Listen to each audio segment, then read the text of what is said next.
Good morning, dear friends. The last class we have learned about for mutual inductance between the stator and rotor if the salient pole rotor is excited. So we came to know that mutual inductance between stator and rotor will vary with respect to rotor angle. It is directly proportional to cosine of angle between cosine of the rotor angle. Then in this lecture, we are going to learn if for the salient pole rotor, if the stator is excited, how the flux linkage will be, so that you can easily understand how the variation of flux linkage in the stator with respect to current flowing through the stator, so that what are the parameters we have to consider.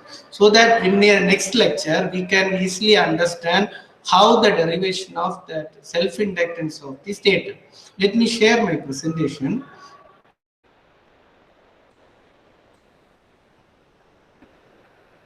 See, this is the two case where this is the salient pole rotor and this is the stator or windings are here. Then similarly, the rotor position is like this. So circumferential angle will start from 0. Here we will start from 0, 0, 90 and 190, then 270 and 0. Similarly, like this. Now assume this rotor is this position. In this case, this length of the air gap, you can take it as LGD, but this length of the air gap which will be LGQ.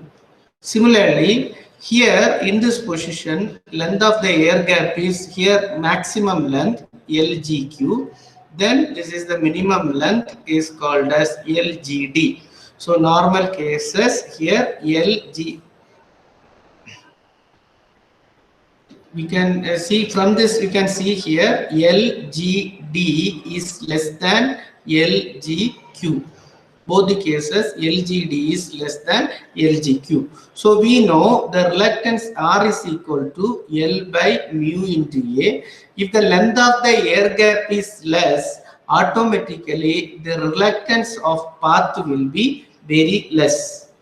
So reluctance of D-axis, reluctance of length of the LD is very much less than reluctance of length of the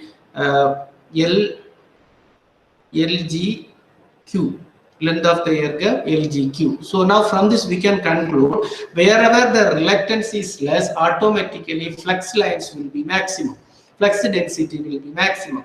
Wherever the reluctance will be more, flux lines will be less, automatically flux density will be less. So here in this region, if you start this flux line, here the flux lines will be maximum.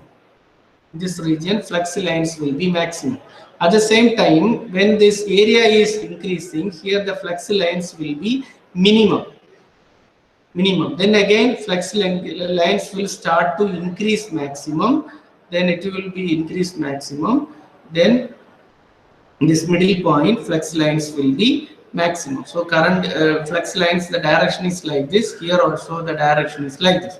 So from this, what is the conclusion behind this? Is if the rotor position is like this, here within this, whenever alpha equal, if you take this in this rotor position, alpha equal to 0, then alpha equal to 90, alpha equal to 190, alpha equal to 270, then alpha equal to 360. So at an angle of 0, flux lines will be maximum. Then at an angle of 0, flux lines will be minimum. Then again it will be it will gradually increase.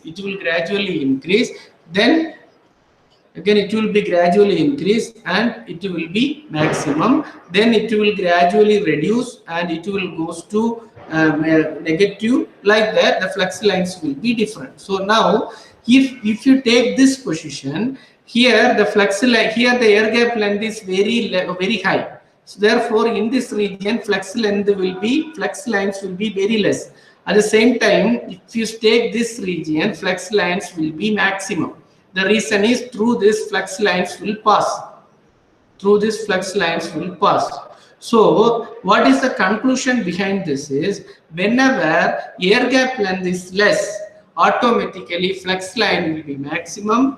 Whenever air gap length is more, flux lines will be less, which will conclude that in the salient pole machine, rotor flux linkages due to, if you excite the stator, flux linkages towards the flux linkages in the stator, which will vary with respect to air gap length. So how the air gap length is varying with respect to rotor angle. Rotor angle will varies automatically. If due to the air gap length, automatic based on the rotor angle, that structure of the flux linkages will vary with respect to rotor angle. So this is what I would like to conclude in this today's lecture, that flux lines will vary for, if the rotor is salient pole, the stator is cylindrical. If we excite the stator, if the flux linkages is the air gap length is very less, automatically flux linkages will be maximum. If the air gap length is maximum, flux linkages will be reduced. Accordingly, flux density will reduce, which will conclude that for salient pole machine, if the rotor is salient pole, if the stator is non-salient pole, stator flux linkage which will vary with respect to air gap length. Also, it will reflect on rotor angle. Therefore, stator flux linkage which will vary with respect to this rotor angle. This next lecture, I would like to explain how the flux linkage we will calculate based on the rotor angle. I hope it is understandable. Please comment on your comment on these lectures. If you have any doubts, kindly send me mail, or as well as send the comment also, so that we can understand each other and we can learn many things. Wish you all the best. Thank you.